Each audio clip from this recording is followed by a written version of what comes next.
ആർക്കെങ്കിലും ഒക്കെ എന്തെങ്കിലും ഇത്തരത്തിലുള്ള ഫ്ലഡുകളിൽപ്പെട്ട കാര്യങ്ങൾ മറച്ചു വെച്ചുകൊണ്ടോ അതുപോലെ മുൻ ഡാമേജുകളെ മറച്ചു വെച്ചുകൊണ്ടോ വാഹനം വാങ്ങി അപകടത്തിൽപ്പെട്ടിട്ടുണ്ട്, ചതിയിൽപ്പെട്ടിട്ടുണ്ടെങ്കിൽ അതിന്റെ അടിസ്ഥാനത്തിൽ വാങ്ങിയ ആൾ കോടതിയെ സമീപിച്ചു. കോടതിയിൽ നിന്ന് അനുകൂലമായിട്ടുള്ള വിധി ഉണ്ടായി. ഇത്തരം കാര്യങ്ങളിൽ ഏർപ്പെടുമ്പോൾ വളരെ കൂടുതൽ ശ്രദ്ധ ചെലുത്തുക. നമ്മുടെ ദൈനംദിന ജീവിതത്തിൽ പലപ്പോഴും നമ്മൾ പല സാധനങ്ങൾ വാങ്ങുകയും കൊടുക്കുകയും വിൽക്കുകയൊക്കെ ചെയ്യാറുണ്ട്. അപ്പൊ അങ്ങനെ വരുന്ന കാര്യങ്ങളിൽ ചില അശ്രദ്ധയുടെ പേരിൽ അല്ലെങ്കിൽ ബോധപൂർവമായ ചില കാര്യങ്ങൾ വെളിപ്പെടുത്താത്തതിന്റെ പേരിൽ പലപ്പോഴും നിയമപരമായ നടപടിക്ക് വിധേയമാകുന്ന കേസുകൾ ഉണ്ടായിട്ടുണ്ട്. ഇപ്പൊ ഞാൻ ഇങ്ങനെ ഒരു സബ്ജക്ട് പ്രത്യേകിച്ച് പറയാൻ ഉള്ള കാരണം, നമുക്കറിയാം UAE തന്നെ ഇപ്പം 2024 ഒരു വെള്ളപ്പൊക്കം ഉണ്ടായി. അതിനുശേഷം ഇപ്പോഴും ഒരു വെള്ളപ്പൊക്കം, മഴ വന്ന് അങ്ങനെ ഉണ്ടായി, ചില സ്ഥലങ്ങളിലൊക്കെ ഉണ്ടായിട്ടുണ്ട്. അപ്പൊ ഇതിന്റെ ഫലമായിട്ട് ഒട്ടനവധി വാഹനങ്ങൾക്ക് കേടുപാടുകൾ സംഭവിക്കുകയും അത് വെള്ളത്തിൽ കിടക്കാനുള്ള അവസരം ഉണ്ടാവുകയും അങ്ങനെ വർക്ക്ഷോപ്പുകളിൽ കൊണ്ടുപോയി അത് നന്നാക്കിയെടുത്ത് വീണ്ടും ഉപയോഗപ്രദമാക്കുകയൊക്കെ ചെയ്തിട്ടുണ്ട്. അങ്ങനെ പലരുടെയും വാഹനങ്ങൾ വെള്ളത്തിൽ പെട്ടു, എഞ്ചിനകത്തൊക്കെ വെള്ളം കയറി, അത് റിപ്പയർ ചെയ്തെടുത്തു, അങ്ങനെയൊക്കെ ചെയ്തിട്ടുണ്ട്. അങ്ങനെയുള്ള ചില കേസുകളില് ഇത്തരത്തിൽ വെള്ളത്തിൽപ്പെട്ട് എഞ്ചിന് തകരാറുണ്ടായ അല്ലെങ്കിൽ അതിന് മറ്റെന്തെങ്കിലും സാങ്കേതികമായ തകരാറുകൾ വെള്ളത്തിൽ കിടന്നതിന്റെ പേരിൽ ഉണ്ടായിട്ടുള്ള കാരണങ്ങളാൽ ആ വണ്ടികൾ വിൽക്കപ്പെടുമ്പോൾ അതിന് പലപ്പോഴും വില കുറച്ചാണ് കിട്ടുന്നത്. പലരും മേടിക്കാൻ തയ്യാറാവുന്നില്ല. ഇങ്ങനെയുള്ള വാഹനങ്ങൾ ചിലപ്പോൾ സ്ക്രാപ്പായിട്ട് കൊടുക്കേണ്ടതായിട്ട് വരുന്നുണ്ട്. ഒട്ടനവധി പുതിയ വണ്ടികളൊക്കെ തന്നെ ടോട്ടൽ ലോസ് ആയിട്ട് ഡിക്ലെയർ ചെയ്തിട്ടുണ്ട്. എന്നാൽ ചില ആളുകൾ ആ വണ്ടി വളരെ സൗകര്യപ്രദമായിട്ട് ഏതെങ്കിലും ലോക്കൽ വർക്ക്ഷോപ്പുകളിൽ അത് റിപ്പയർ ചെയ്ത് പൂർത്തിയാക്കിയതിനു ശേഷം അത് വിൽപ്പന നടത്തിയിട്ടുണ്ട്. ഈ വിൽപ്പന നടത്തുന്ന സമയത്ത് അവർ വണ്ടി ഇങ്ങനെ ഒരു സംഭവം ഉണ്ടായ വണ്ടിയാണെന്ന് വാങ്ങുന്ന ആളിനോട് ഡിസ്ക്ലോസ് ചെയ്യുന്നില്ല. അവരത് വെളിപ്പെടുത്തുന്നില്ല. വെളിപ്പെടുത്താതെ വാഹനം മറ്റൊരാളിന് വിറ്റു. അവര് ചോദിച്ച പൈസ കൊടുത്തു, വണ്ടി അവരുടെ പേരിൽ ട്രാൻസ്ഫർ ആയി.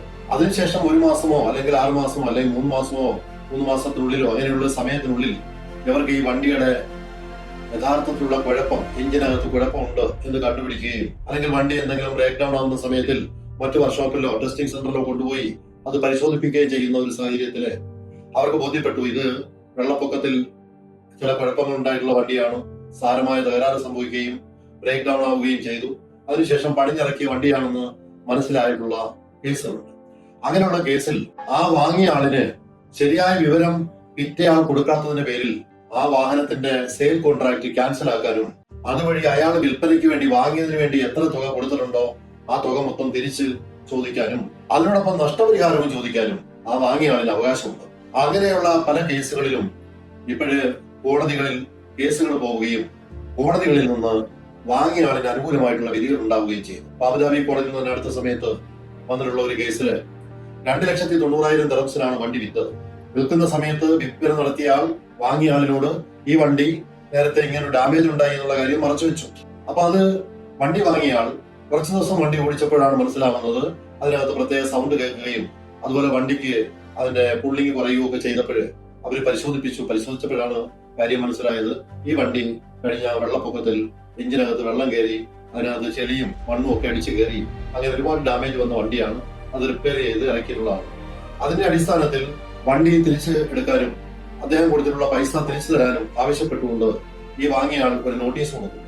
പക്ഷേ ഈ വിറ്റയാൾ പറഞ്ഞു ഇല്ല, വണ്ടി വിറ്റിട്ട് കുറെ കാലമായി, ഇനിയിപ്പം വണ്ടി എനിക്ക് തിരിച്ചെടുക്കാൻ കഴിയില്ല, നമ്മൾ തമ്മിൽ നിങ്ങൾ വണ്ടി നോക്കിയിട്ടാണ് ഈ വണ്ടി നിങ്ങൾ വാങ്ങിച്ചിട്ടുള്ളത്, അതുകൊണ്ട് എനിക്ക് ഇനി അങ്ങനെയുള്ള ഉത്തരവാദിത്വമൊന്നും ഇല്ല എന്ന തരത്തിൽ അയാള് നിരസിച്ചു. വണ്ടി തിരിച്ചെടുക്കാനും പൈസ കൊടുക്കാനും നിരസിച്ചു. അതിന്റെ അടിസ്ഥാനത്തിൽ വാങ്ങിയ ആൾ കോടതിയെ സമീപിച്ചു.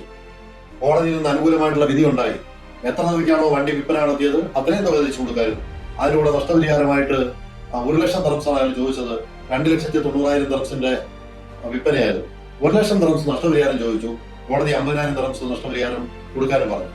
അങ്ങനെ നമ്മളിങ്ങനെ ചില കാര്യങ്ങൾ ബോധപൂർവമായി ചെയ്യുന്നതിന്റെ ഫലമായിട്ട് നാളെ നമുക്കെതിരെ നിയമ നടപടി ഉണ്ടാകാനുള്ള സാധ്യതയുണ്ടെന്നും അങ്ങനെ നിയമപരമായ നടപടി ഉണ്ടാകാനുള്ള സാധ്യത ഉള്ളതുകൊണ്ട് ഇത്തരം കാര്യങ്ങളിൽ ഏർപ്പെടുമ്പോൾ വളരെ കൂടുതൽ ശ്രദ്ധ ചെലുത്തുക. യഥാർത്ഥ കാര്യം തുറന്നു പറയുന്നതിൽ മടി കാണിക്കാതിരിക്കുക. അങ്ങനെ പറഞ്ഞിട്ട് മാത്രമേ ഒരു അണ്ടർടേക്കിംഗ് ഉണ്ടാക്കിക്കൊണ്ട് മാത്രമേ വണ്ടി കൊടുക്കാവൂ, അല്ലെങ്കിൽ ഇത്തരത്തിലുള്ള ബുദ്ധിമുട്ടുകൾ ഉണ്ടാവും. ഇതിപ്പോ വണ്ടി വെള്ളം കയറിയതുമായിട്ട് ബന്ധപ്പെട്ട് ഞാൻ പറഞ്ഞ ഒരു കഥയാണ്. അതുപോലെ തന്നെയാണ് മറ്റൊരു കാര്യം. പലപ്പോഴും യഥാർത്ഥത്തിൽ ഓടിയിട്ടുള്ള കിലോമീറ്ററിനെ മറച്ചു വെച്ചുകൊണ്ട് ആ കിലോമീറ്റർ കുറച്ച് എവിടെയെങ്കിലും വർക്ക്ഷോപ്പുകളിലോ ടെക്നിക്കൽ ഹാൻഡ്സിലെടുത്ത് കൊണ്ടുപോയി അത് റെഡ്യൂസ് ചെയ്യും. ഇപ്പൊ 1,00,000-5,00,000 കിലോമീറ്റർ ഓടിയ വണ്ടിയാണെങ്കിൽ അത് 2,00,000 കിലോമീറ്റർ ഓടിയിട്ടുള്ള തരത്തിലേക്ക് മാറ്റും. അങ്ങനെ അതിനുശേഷം വണ്ടി വിൽപ്പന നടത്തും. ഈ കിലോമീറ്ററിന്റെ എത്ര കിലോമീറ്റർ റൺ ചെയ്തതിന്റെ അടിസ്ഥാനത്തിൽ കൂടിയാണ് വില നിശ്ചയിച്ച് വണ്ടി വിറ്റിട്ടുള്ളത്. അല്ലെങ്കിൽ വണ്ടി വാങ്ങിയാണ് ആ ഒരു ആകർഷണം കൂടെ തോന്നിയിട്ടാണ് വണ്ടി വാങ്ങിച്ചിട്ടുള്ളത്. എന്നാൽ പിന്നീട് അയാൾക്ക് ആ വണ്ടി ഏതെങ്കിലും സർവീസ് സെന്ററുകളിലൊക്കെ ചെന്ന് നോക്കുമ്പോൾ ഈ വണ്ടിയുടെ കിലോമീറ്റർ ഇപ്പൊ കാണിക്കുന്നതും ആ സർവീസ് സെന്ററിൽ നേരത്തെ രേഖപ്പെടുത്തിയിട്ടുള്ളതും തമ്മിൽ വളരെ വലിയ വ്യത്യാസം കാണുന്നുണ്ട്. അതിന്റെ അടിസ്ഥാനത്തിൽ കേസ് കൊടുത്താലും ഈ പറഞ്ഞ രീതിയിൽ തന്നെ ആ കോൺട്രാക്ട് ക്യാൻസൽ ആക്കാനും അയാൾ കൊടുത്തിട്ടുള്ള പൈസ തിരിച്ചീടാക്കാനും വേണ്ടി വന്നാൽ നഷ്ടപരിഹാരം ചോദിക്കാനും കഴിയും എന്ന കാര്യമാണ് ഞാൻ ഇതിലൂടെ ഈ വീഡിയോയിലൂടെ നിങ്ങളെ ശ്രദ്ധയിൽ കൊണ്ടുവരുന്നത്.